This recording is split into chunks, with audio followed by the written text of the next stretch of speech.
The result came through while I was eating. 340 calories. That is what the wrapper said. I was reading it when the transmission hit my console. I read the calorie count twice before I looked up. The vote was unanimous, 11-0. Every species on the Galactic Council had raised their marker, every single one.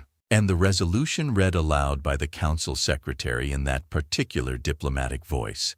The flat, careful voice that turns catastrophe into paperwork said that humanity was effective immediately classified as a destabilizing variable in claimed galactic space.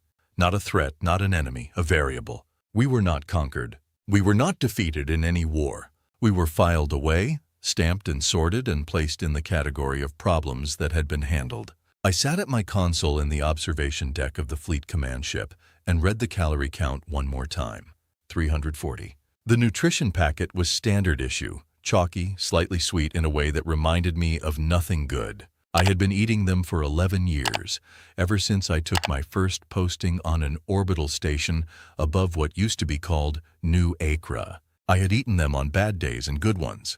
On the morning I received my commander rank, I ate one standing in a corridor because the ceremony ran long and I had missed the mess hall window. I finished it now. I set the wrapper down on the console beside the transmission that had just ended 11 billion human lives, as they had previously existed. And I looked out the viewport at the stars, and I thought about logistics. That is what I do. My name is Yara Osai. I was commander of the 3rd Human Exploratory Fleet. I grew up between 2 cities and 1 orbital station, the daughter of a cargo pilot and a water systems engineer. And I learned before I learned anything else that the distance between a problem and a solution is always a list.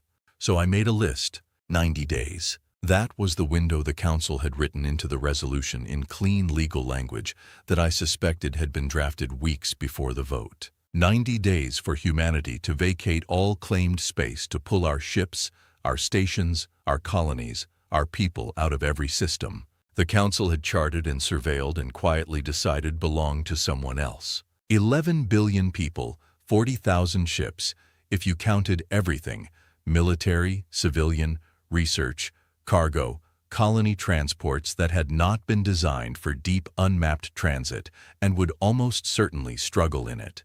I did the math. I did it in my head the way my mother used to balance cargo manifests, carrying numbers forward, checking the weight. The math was not good. The math was the kind of number that a person who was not me would describe with a word I do not use. I filed it under tomorrow's problems, except tomorrow had already arrived and was sitting on my console making the instruments flicker. General Adiz came into the observation deck 11 minutes after the transmission ended. I knew it was 11 minutes because I had been watching the clock, not deliberately.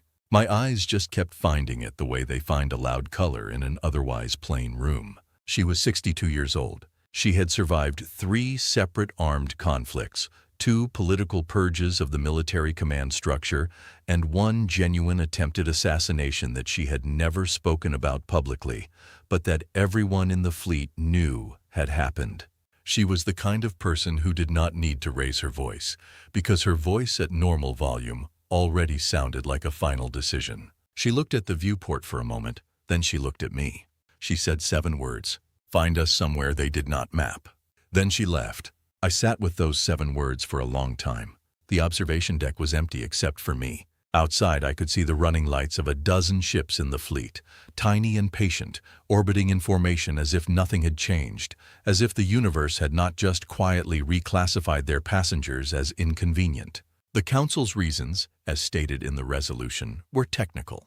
Humanity's rate of expansion exceeded projected models. Our diplomatic record showed, quote, a persistent pattern of unilateral action. Our psychological profiles, compiled from decades of surveillance we had suspected but never been able to confirm, indicated a long-term incompatibility with the stability requirements of the Council's governance framework. Destabilizing variable. I thought about what that meant. I thought about my mother loading cargo in the dark at 3 in the morning because the manifest would not balance itself. I thought about the engineers on New Acre who had built a water reclamation system out of parts that were not designed for each other because the design parts had not arrived and the water could not wait. I thought about every human being I had ever met who had looked at an impossible situation and said quietly, without drama, without a speech, "Well, we had better start." We were not destabilizing. We were just unwilling to stop. The council found those two things indistinguishable. I suppose from a certain distance, they looked the same. I pulled up the fleet manifest on my console. 40,216 ships. Civilian population distributed across 412 colony stations and 9 settled planets. Military complement thin. We had never been a military civilization in the way the council feared, which was, I suspected, part of why they feared us. We did not fit their models. I opened a new document. I typed a heading, transit planning, unmapped space. Then I sat there. The cursor blinked outside the stars held still. I pulled up every astronomical survey humanity had conducted independently, not shared with the council, not submitted for their approval. We had done our own looking, quiet and parallel for decades. It was not rebellion. It was just the thing humans do. When someone tells them to stay inside the lines, they look over the wall. The independent surveys were incomplete. Of course they were. We had not had the resources or the time to map what the council mapped, but there were gaps. Regions the council's public charts showed as empty or uninteresting. Regions where our own probes had returned strange readings that the council's liaison officers had, without explanation, told us not to pursue. I highlighted those regions. There were 7. One of them had been flagged 3 times by 3 separate human survey teams, all of whom had filed reports that were then quietly archived. The readings from that region were old. The oldest, the kind of old that instruments register as error and humans register as wrong. I stared at it for a long time. 340 calories. I picked up the wrapper and held it. I did not know why. It was just something to hold. 90 days, 40,000 ships, 11 billion people who were going somewhere the maps did not show because the universe had decided unanimously that we were a problem it had solved. I opened a channel to the fleet. My voice was flat. My hands underneath the console where no one could see them were doing something I would not describe. All fleet commanders, this is OSI. Begin full transit preparation. We depart in 72 hours. I am sending revised coordinates now. Questions will be addressed at the 600 briefing. That is all. I closed the channel. I looked at the stars. I finished the nutrition packet even though I had already eaten most of it.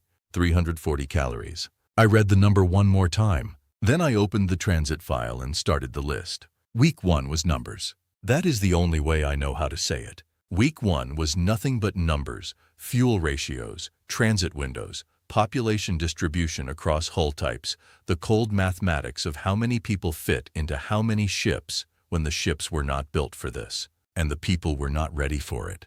But the 90-day window was not interested in either of those facts. My name appeared on approximately 400 documents in the first 7 days. I signed most of them. I argued with 12 of them. I deleted 2 of them entirely and rewrote them from scratch at 2 o'clock in the morning while eating another nutrition packet that I did not taste. 340 calories. I had started checking the count before I ate them. Now I do not know why. It had become a habit the way bad habits become habits. Quietly, without permission, without announcing itself until it was already there. The fleet moved in stages. You cannot move 40,000 ships the way you move a fist. You move them the way water moves around obstacles through channels, in groups that seem chaotic from outside, but follow an internal logic if you know where to look. I knew where to look. I had spent 11 years learning exactly this. What I had not spent 11 years learning was how to look at the children. There were children on every ship. Of course there were. We had not been given time to be selective about who came and who stayed, because there was no staying. You came or you were left behind in space that no longer wanted you. So, the children came small and bewildered, carrying whatever small thing their parents had told them they could bring. A stuffed animal, a data tablet loaded with games, a photograph printed on actual paper, which was a rare and expensive thing that only people who understood permanence would bother with. I tried not to look. I had work to do. The work was always there, deep and wide and patient, waiting for me to turn away from the viewport and come back to the numbers. So I turned back. Week 2 was harder. The first mutiny, and I use that word loosely because it was less a mutiny and more a very loud argument that had lost control of itself, happened on day 11. A group of about 300 people, mostly from the military transport ships, had decided that leaving was wrong, that we should turn around, that 11 billion people and 40,000 ships constituted a force that the Council had underestimated, and that we should go back and remind them of that math. Commander Victor Lane brought it to me at 400. He stood in my office looking like a man delivering news he had already decided was not his fault. "They want to fight," he said. "I know," I said. "What do you want to do about it?" I pulled up a chart on my console, not a map, a spreadsheet, numbers in columns, clean and exact. I turned it toward him. "That is our combat fleet," I said. "That column is theirs. That column is the energy differential. That column is projected duration of engagement before our fuel reserves drop below return threshold." He looked at the numbers for a long time. "That is not good." He said no. I said it is not. "So we are just leaving?" "We are not just leaving." I said we are moving. "Those are different things. One of them has a destination." He took the spreadsheet to the 300 people who wanted to fight. I do not know exactly what he said. I know that by 900 the argument had gone quiet, and by noon the ships had resumed their transit formation, and nobody brought it up again. Not because the feeling had gone away. Feelings like that do not go away in a week or a month or a year, but because the math was the math, and even grief has to acknowledge math eventually. Week 3 was the quiet kind of hard, the kind that does not announce itself. People moved through their days on the ships. They did their jobs. They ate. They slept in rotation because there was not enough space for everyone to have a bunk simultaneously. So you slept when the chart said sleep, and you worked when the chart said work, and somewhere in between you found a corridor or a mess hall corner, and you sat with someone you knew, and you did not say the thing that was sitting in the middle of every conversation like a stone in a river. I ate my nutrition packets, and I signed my documents, and I did not sleep as much as the chart said I should. On day 23, the instruments found the dead system. It was Petty Officer Kara Howell who flagged it first. She was 24 from a colony station that had been decommissioned before the exile, and then recommissioned specifically to house evacuees. And she had been on the night shift of the sensor array for 3 weeks without complaint, which already made her notable. She had the kind of face that looked younger than it was, and eyes that moved faster than she let on. She called me on the internal line at 312. "Commander, I have something strange on long range." I was awake. I had been awake since 100, which was not unusual. "Define strange," I said.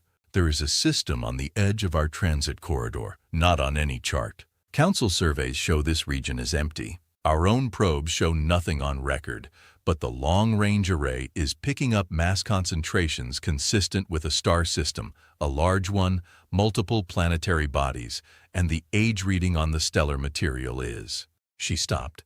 "Howell," I said. "Commander, the age reading is wrong," she said. "Not wrong like an instrument malfunction? Wrong like I have run this 4 times. The star is old. Very old. Older than the reading should be able to return and still make physical sense." "How old?" A pause. "The array is returning a figure that my supervisor told me to flag as a calibration error and document for maintenance, but I do not think it is a calibration error." "How will Commander?" "I think it is breathing." I sat up in my bunk. That was a strange thing for a star system to do. Stars do not breathe. They burn and they expand and they cool and they die, but they do not breathe. The word was wrong in a way that made it exactly right. It was the word a 24-year-old officer on a night shift used when the instruments were doing something that no word in the official reporting language covered adequately. "Run it again," I said. She ran it 5 more times over the next 40 minutes. She sent me each result in sequence, and I sat with my console in my lap in the dark of my bunk and looked at numbers that were consistent across every single run. Consistent and wrong, and right in the way that only the most unexpected things are right suddenly and completely, and with no warning. I sent her a message.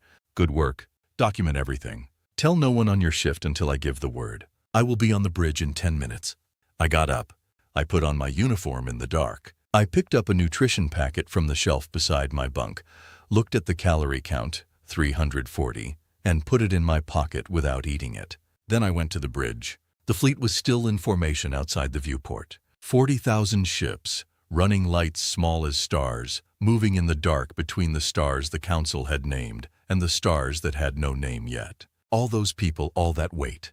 I looked at the coordinates Howell had sent me. I looked at the formation. I thought about General Advin, find us somewhere they did not map. I gave the order in a voice that I constructed carefully. The way you construct a wall deliberately, one piece at a time, with the intention that it will hold weight. All fleet, this is OSI. We are adjusting transit heading. New coordinates are being distributed now. Prepare for course deviation. Questions at 600. I closed the channel. Outside slowly, 40,000 ships began to turn. My hands were below the console, below the viewport, in the dark where no one could see them. They were doing a thing I will not put in any official log, but I will tell you, it was the first time in 23 days that my hands were doing it because of something that was not the weight of 11 billion people in failing math. It was something else, something I had not felt since before the vote, before the flat diplomatic voice, before the rapper that said 340 calories and the universe ending mid-chew. I did not have a name for it. Not yet. That was fine. Names could wait. The system ahead could not. The first thing the system did when we entered its outer boundary was silence our communications. Not interrupt them, not jam them in the way a hostile force jams communications with static and noise and the hard edge of deliberate interference. The silence was clean, total. Every channel, every frequency, every narrowband transmission we had, quiet at once, as if the space itself had decided that what we were about to see deserved our full attention. It lasted 9 seconds. Then everything came back online exactly as it had been. I was on the bridge. Lieutenant Owen Price was at the communications array, a thin man with careful hands who had worked comms for 15 years and had never once looked rattled before that moment. He looked rattled now. That was not a malfunction, he said. No, I said. What was it? Keep documenting. I said the system was enormous. 3 stars, not 1. A trinary arrangement that should by all physical models have been gravitationally unstable should have collapsed or ejected one of its members billions of years ago. It had not. It held in perfect patient balance the 3 stars moving around their shared center point with the kind of precision that does not happen by accident. That kind of precision has an author. The planets were old. Howell had been right about that.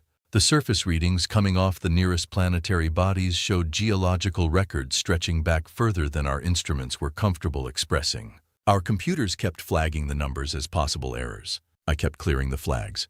The numbers were not errors. They were just old. On day 2 in the system, our long-range visual array picked up structures, not ruined structures. The distinction matters more than I can easily explain. Ruins are what a civilization leaves behind when it is finished. Structures are what a civilization uses. The things our sensors mapped on the 3rd planet from the nearest star were in use. They were maintained. They existed at a scale that made every human building I had ever seen feel like a child had drawn it in crayon. Not because they were large, though some of them were, but because they had the quality of things that had been thought through so completely over so long a period of time that every unnecessary element had been removed. They were what everything becomes when you have 200 million years to think about it. I made the call myself. I did not call a committee. I did not run a vote. I had 11 billion people and 40,000 ships and nowhere to put them. And the only thing in this unmapped system was something so old that our instruments kept asking me if they were broken. And so I made the call. I was going in.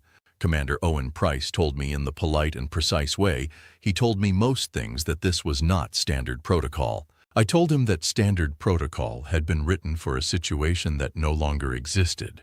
He wrote his objection into the log with the thoroughness of a man who had decided he was coming with me anyway. We took a shuttle, 12 people, Owen on comms, Dr. Nadia Finn, our lead xenobiologist, who had been awake for 31 consecutive hours by that point, and showed it only in the brightness of her eyes. Ensign Dean Carr, 22 years old, who had been assigned to my team as a navigation specialist and who gripped his console with both hands when the shuttle entered the planet's atmosphere and did not let go until we had landed. The air was breathable, not just breathable, clean, the kind of clean that Earth's most protected wilderness had not achieved in a century. The kind of clean that suggests someone has been managing it deliberately for a very long time. We sat in the shuttle for 4 minutes after the atmospheric reading came back positive. 4 minutes of 12 people breathing air that was not recycled and not stale and not processed through a system running at 80% capacity. Then Owen looked at me and I looked at the door. I went first. Surface was quiet. The sky above was an unusual color. Not quite blue, deeper than blue, the way deep water looks when light hits it from exactly the right angle. The structures in the distance were more complex up close than the sensors had shown. They were not made of any material I could name. Not metal, not stone. Something between the two that caught the triple starlight differently depending on where you stood, so that the same surface looked like 3 different things depending on your angle. We walked for perhaps 20 minutes. Then the Vihari came. I want to be precise about how they arrived because imprecision here would be dishonest, and I have tried in everything I have written about this day to be honest. They did not walk toward us. They did not emerge from a door or descend from above. One moment there was open space between our group and the structures ahead. The next moment the Vihari were present in that space, and the space felt different, fuller, denser, the way a room feels when someone significant has entered it. They were not what I expected. I am not sure what I expected. Something recognizable, perhaps. Something with limbs and a face and the general architecture of a being who communicates and thinks and has preferences. The Vihari had none of those things in the way I was accustomed to them. They existed in layers. That is the word I kept returning to in my logs afterward, and it is still the most accurate word I have. Physical and not physical at once, like looking at a piece of glass. You can see the glass, but you can also see through it. And both things are true simultaneously, and neither cancels the other. Looking directly at them was like trying to read a building. You could take in pieces, but the whole required you to step back and accept that you were not going to hold it all at once. Dr. Finn grabbed my arm. "Commander," she said very quietly. "I see them," I said. "What do we?" The sound came then. Not a sound exactly, a resonance. Something that moved through the air and also through something that was not the air. Something interior. The way a very low note moves through the body rather than the ears. It lasted perhaps 3 seconds, and when it stopped, our translators were buzzing with the effort of an attempted conversion, and Owen was saying something into his comm that I could not hear over the buzzing. Then the translators settled and a voice, if I must call it a voice, because it was not a voice in any way I can easily defend, came through. Clear and unhurried and carrying the patience of something that has never once been in a rush, because it has never needed to be. "You carry your dead loudly, we have been listening." 9 words. I stood on an alien planet in a system that did not exist on any council chart with 11 billion people behind me, and no map forward, and 9 words from a being made of layers hit me somewhere between the ribs and stayed there. Dean Carr was very still beside me. Nadia had let go of my arm. I cleared my throat. I said the only thing I could think of, which was not a speech and was not diplomatic and was not the kind of first contact statement that goes in history books. "We need somewhere to put 40,000 ships," I said. The resonance came again. Warm this time, a different quality entirely. The way a room's temperature changes when something large shifts inside it. Later, when I asked the Vajari linguist assigned to our translation team what that resonance was, she spent a long time considering before she said that the closest approximation in human emotional vocabulary was a combination of amusement and recognition. Amusement at the simplicity of our request. Recognition that it was in fact the most honest thing we could have said. The Vihari found us interesting. Not because we were powerful, not because we were technologically impressive, because we were not. Not by any comparison. They found us interesting because of what we were when we arrived. Not defeated exactly, but genuinely reduced. Brought to the lowest point that a civilization can be brought to, dismissed, expelled, stripped of home and standing, and still operational, still making lists, still moving. What they told us over the days and weeks that followed came in pieces. The translation was not immediate. The Vihari's language was not designed for quick exchange. It was designed for precision, for carrying meaning across enormous time, which meant that every translated phrase carried weight that made simple sentences feel very heavy. But the information came and it changed everything. The Council's faster-than-light transit theory, the foundational principle of galactic travel, the thing that made the Council's civilization possible, was derived from Vihari mathematics, not inspired by, not paralleling, directly derived, taken from classified archaeological records the Council had obtained from a Vihari site and then sealed under 17 layers of confidentiality protocol.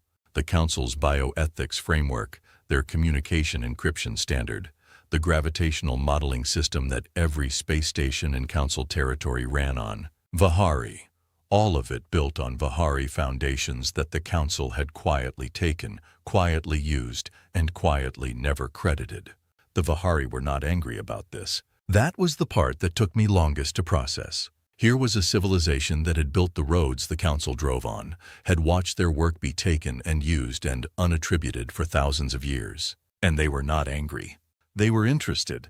They were watching in the way that very old things watch young things, not without judgment, but without the urgency that judgment usually carries. They had seen this before. Species rose, took what they could reach, built empires on borrowed foundations, and eventually the foundations asked for an accounting.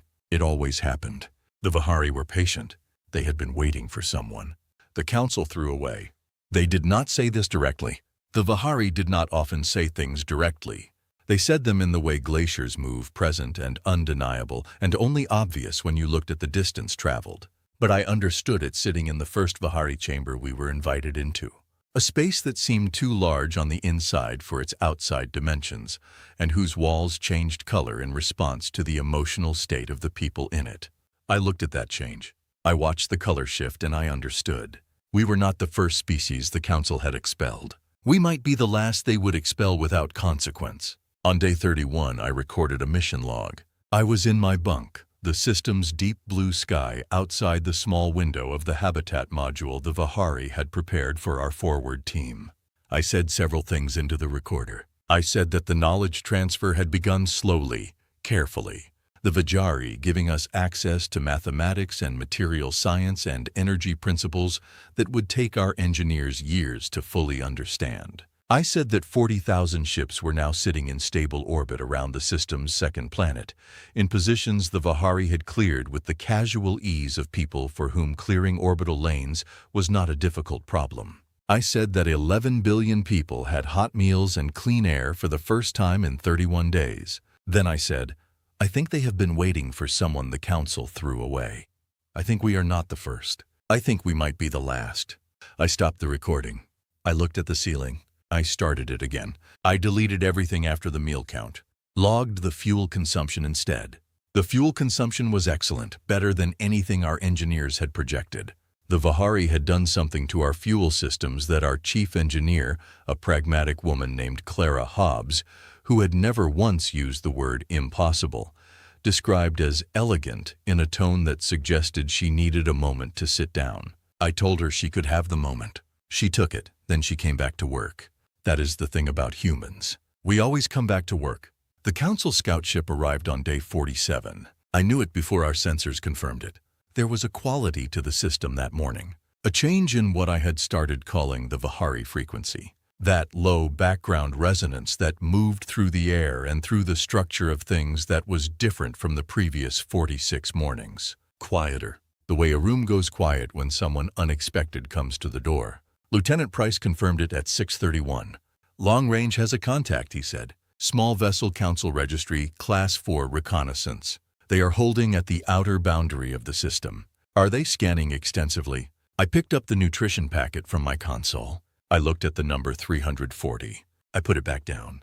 Let them scan. I said they scanned for 6 hours.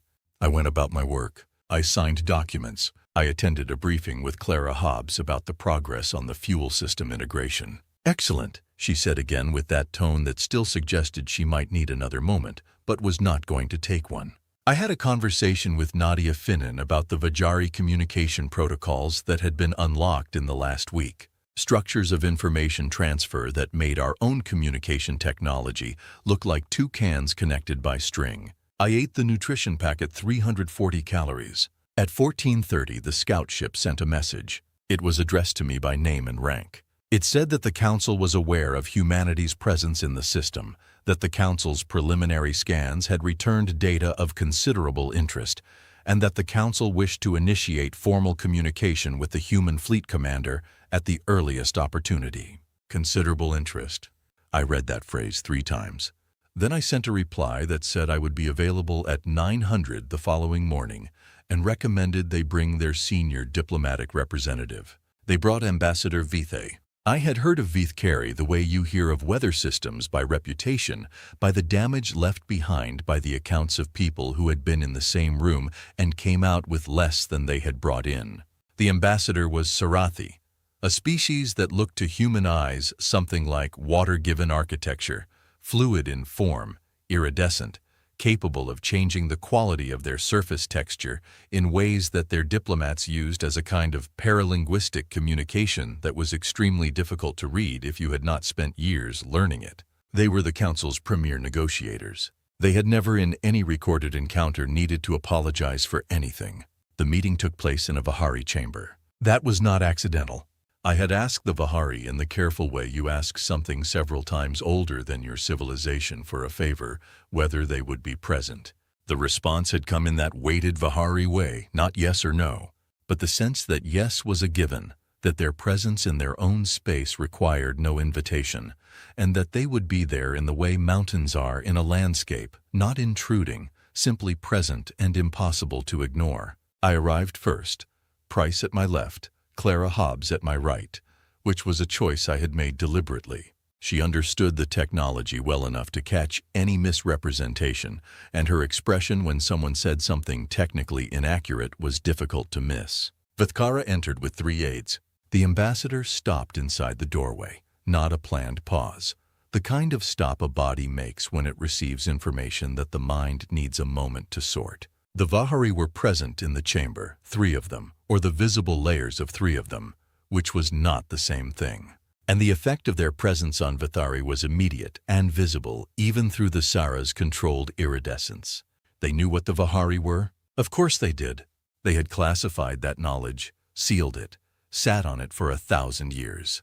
But knowing something in documents and being in a room with it are very different things. The ambassador composed themselves in approximately 4 seconds, which I noted was impressive, and came to the table. The opening exchange was formal protocol and titles, the careful language of official contact. I let it run. I have learned over 11 years of command that the distance between a person's opening position and their real position is most clearly visible when you let them talk long enough to move away from the script. Vidith Carey moved away from the script after about 8 minutes. Commander Osai, the ambassador, said, and the shift in register was like a door opening in a quiet room. It is the Council's position that the resolution of 37 days ago was arrived at with perhaps insufficient deliberation. Insufficient deliberation? I said, given new information. What new information?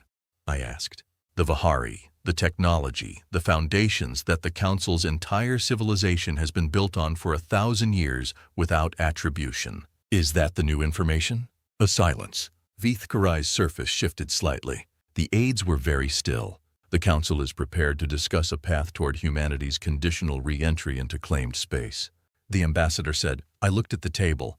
I looked at my hands. I thought about 7 words from a general who had survived everything the universe had aimed at her. I thought about 340 calories. I thought about Dean Carr holding his console with both hands in the dark above an unmapped planet. You read my name in that chamber, I said. The ambassador waited.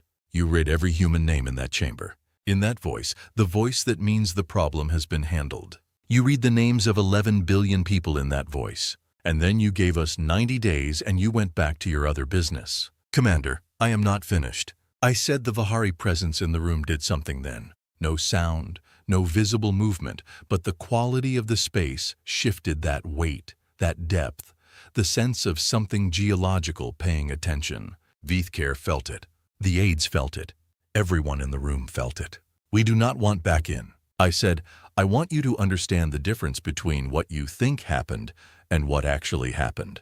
What you think happened is that you removed a destabilizing variable and the problem resolved itself. What actually happened is that your destabilizing variable found the people who built your civilization, and those people have been waiting a very long time for someone the Council could not keep quiet. Vitish Carrara was still the Council's FTL mathematics. I said the bioethics framework, the communication encryption protocols, the gravitational modeling standard. Do you want to have a conversation about where those came from in open session with full Council representation? Because I will have that conversation. I am prepared to have it today. The ambassador's iridescence had gone to a flat, even tone. Unreadable except that it had been readable 2 minutes ago, and now it was not, which was its own kind of reading. What is it, Vithkar? I said carefully, that humanity wants. I had thought about this question for 11 days. Since the moment I understood what the Vihari were telling us, I had turned this question over. In every spare moment, in every hour between document signing and fuel management and the 3 in the morning silence, I had a list of things I could demand. The list was honestly very good. I did not want to use the list. This was the thing I had not expected. When I imagined this moment and I had imagined it, I am only human. I had imagined the satisfaction of it, the clean resolution, the Council lowering their markers the way they had raised them, the balance restored. I had imagined saying, "This is what you owe us," and watching them pay. But I had read enough history. I knew what civilizations looked like when they built themselves on a humiliation. I knew the shape of it, the long damage of it, the way a wound that becomes an identity never stops bleeding. I did not want to be what they had made us. I did not want to win the way we had lost. We want a seat, I said. Not inside the Council, adjacent to it. An independent human presence in galactic governance with full recognition and no conditions. We want the Vihari's contributions to galactic civilization publicly acknowledged in Council record. And we want a new framework for uncharted space, open access, no claims, fair survey rights for every species, including the ones you have been filing away since before I was born. Vith Carrara looked at the table, and if the Council declines, Clara Hobbs made a sound at my right. Very small. Just the beginning of a sound, really. She stopped it before it became anything the room could officially acknowledge. But I had heard it, and VTH Carey had heard it, and the ambassador understood what it meant. That our chief engineer, who did not waste sounds any more than she wasted words, had something to say about what our technical position would be if the Council declined. The Vihari in the corner did what they did when they were doing the nearest thing they did to making a point. They simply existed more fully in the room. No movement, no sound, just a deepening of presence, a settling of the kind of weight that has been accumulating for 200 million years and has no urgency about making itself felt because it knows with complete certainty that it will be felt. Vitha looked at the Vihari for a long moment. Then the ambassador looked at me. The Council will require time to deliberate, Vither said. Of course, I said. They left. I sat in the Vihari chamber for a long time. After the Vihari settled into the room more comfortably once the ambassador's ship had departed the system, the layers of them shifting and resettling the way a tide resettles after a disturbance. The one I had been calling the librarian, the Vihari who had been most consistently present during our knowledge exchanges, the one whose resonance I had learned to distinguish from the others, the way you learned to recognize a voice moved into the space beside me. Not sitting existing beside me in the way that the Vihari existed anywhere which was completely and without apology. You are angry it resonated. Yes, I said. Good. It said 2 words. I sat with them. Anger is a tool, it said, not a destination. I knew that. I had known that for a long time. Anger was the thing I reached for when the other things gave out. The familiar tool, the steady thing that did not shake when everything else was shaking. I had reached for it in the moment the vote result came through.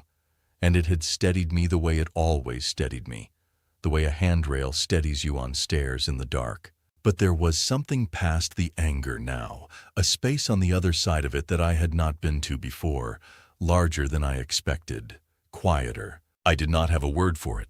The librarian resonated something that the translators did not catch, a long tone, layered, carrying the kind of patience that only comes from having watched long enough to know that all endings are beginnings if you wait. I sat in that space for another hour. Then I went back to work. The Council's formal response came on day 61. It was 22 pages long and written in the high diplomatic register that the Council used for documents it intended to outlast the people who signed them. I read all 22 pages in one sitting, which took 3 hours. And when I was done, I poured a mug of the hot, dark drink that Clara Hobbs had reverse-engineered from a Vajari plant extract that tasted almost exactly like coffee that had lived a longer and more interesting life than any coffee I had encountered before. I drank it slowly. The council had accepted the framework, not all of it, not immediately, not without the usual architectural scaffolding of diplomatic language that turned simple agreements into elaborate multi-conditional structures, but the bones of it were there. The independent human seat, the Vahari acknowledgement, the unmapped space access rights. 22 pages to say yes with footnotes. Owen Price was the first person I told. He read the summary I gave him, and then he sat for a moment with the particular stillness of a man processing something he had been trying not to hope for. "It is real," he said. "It is real," I said. "What do we do now?" That was the question, not a small one. We had spent 61 days in survival mode. List-making, fuel calculating, negotiation, preparing, the long-sustained effort of holding everything together through the force of having no alternative. We were good at that. We had become excellent at that. The question of what we did when the crisis was over was a different kind of question entirely, and I did not have a fully formed answer. "We build," I said. He nodded once. Then he went back to his station because that is who Owen Price was. A man who processed things in motion, who needed a task in his hands to believe that the larger things were real. The public acknowledgement came first. It was transmitted on every council channel simultaneously, not because the council wanted to do it that way. They would have preferred a quieter, more archival resolution, the kind that gets entered into official records and not much else. But part of the framework I had agreed to with VTH Carrara included open broadcast because quiet acknowledgements have a way of becoming classified, and I had not come this far to accept something that could be easily unsaid.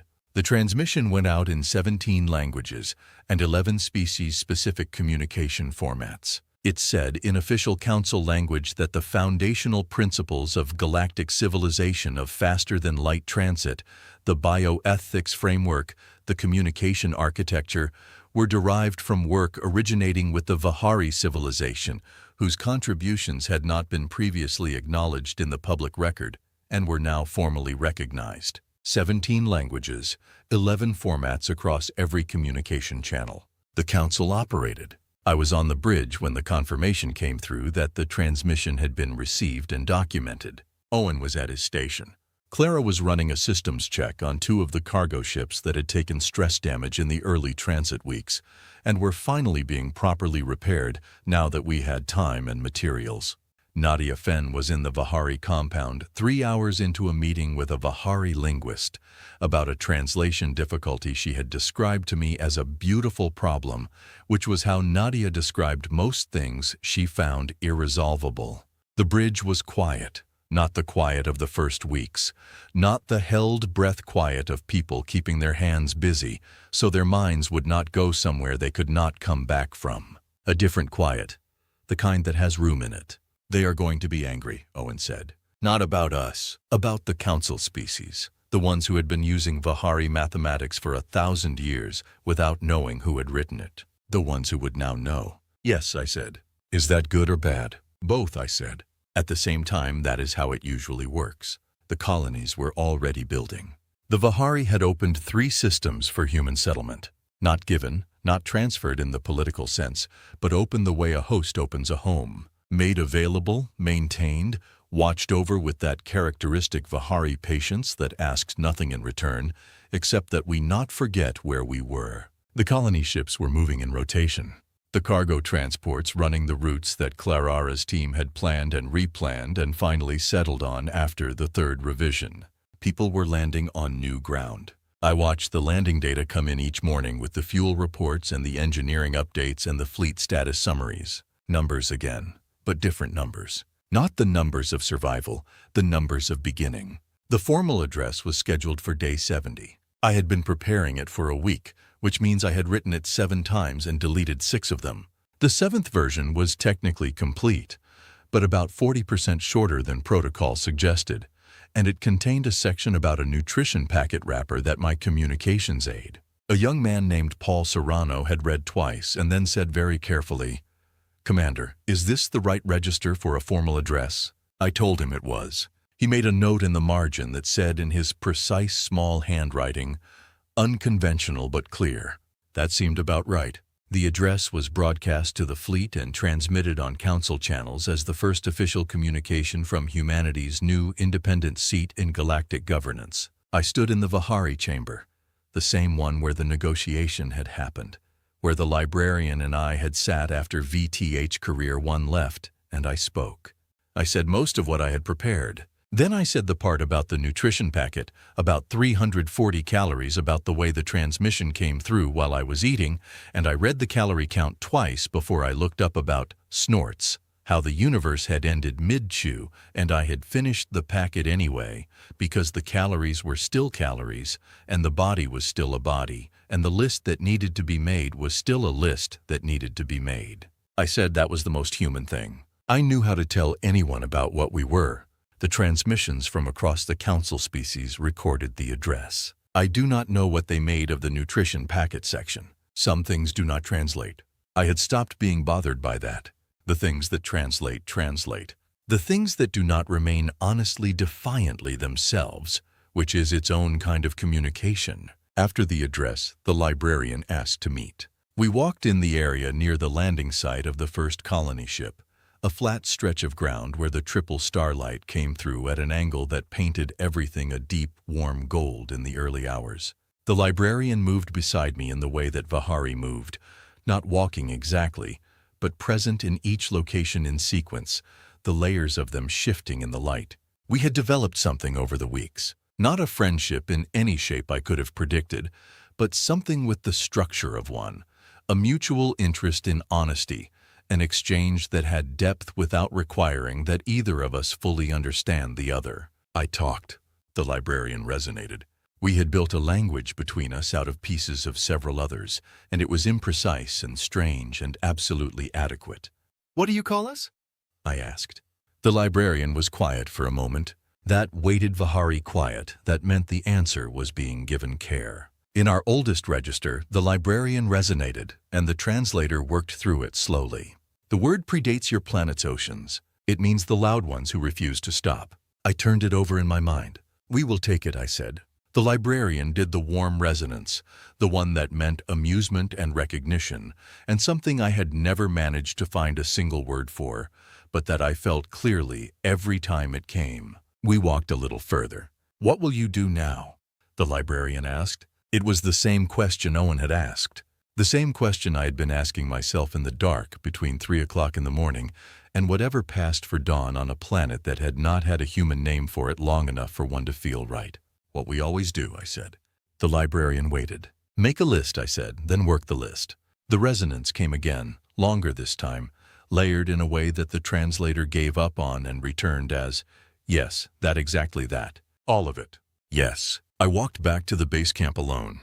The colony ships were landing in sequence behind me, the sound of them, a low, steady percussion that had become the background music of these days. Clara's teams were working on the fuel systems. Owen was coordinating the communication infrastructure build-out. Paul Serrano was probably annotating something in his careful, small handwriting. Nadia Finn was still in her beautiful problem with the Vihari linguist. Happy in the way that people who love problems are happy when they find one that resists them. 40,000 ships, 11 billion people, new ground under their feet. I got to the habitat module. I sat down at my console. I pulled up the fleet manifest, the same document I had opened on the night the vote came through, updated now with 3 weeks of landing data and colony establishment reports and fuel consumption figures that were excellent. I reached for the nutrition packet on the shelf, 340 calories. I held it for a moment. Then I put it in my pocket without reading the number. Outside the window, the triple starlight was doing something to the new sky that I did not have a word for. Too layered, too specific, too entirely its own thing to fit inside language that had been built for somewhere else. Somewhere behind me, someone was laughing. Not the kind of laugh you perform. Not the kind of laugh you offer into silence to fill it up. The real kind. Short and sudden, like something had caught them off guard. I opened the manifest. I looked at the numbers. The numbers were for the first time in 61 days. Good. I started the new list.